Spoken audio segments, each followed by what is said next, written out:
So the first thing you want to do is find the website that you want to web scrape from. I'll be using CBS Sports, and I want to try and get this whole table that has all these sports teams data into my spreadsheet. So let's start with the formula. You're going to want to type equals import HTML quotation marks. Go back to your website and copy the HTML. Go back to your formula, paste in the HTML and the quotation marks, and the comma, and start another quotation. Make an X out of that for now.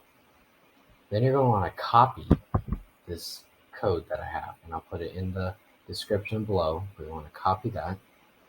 Go back to your website, go to your table that you want, right click, and click inspect. Wait for it to load, and up here at the top where it says elements, there's an arrow next to it. Click that and click console. Then clear down here, it shows you can start typing. That's where you want to paste in that code I gave you and press enter.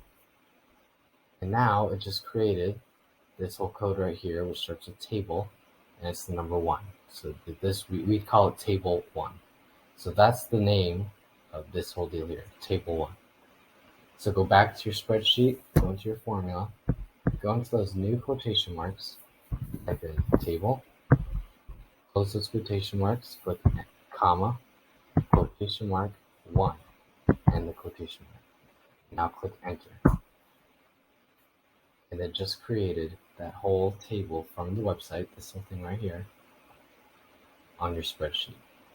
And you can edit these to make the numbers formulated better, all that stuff. You can edit all these, bold them, center it, all that.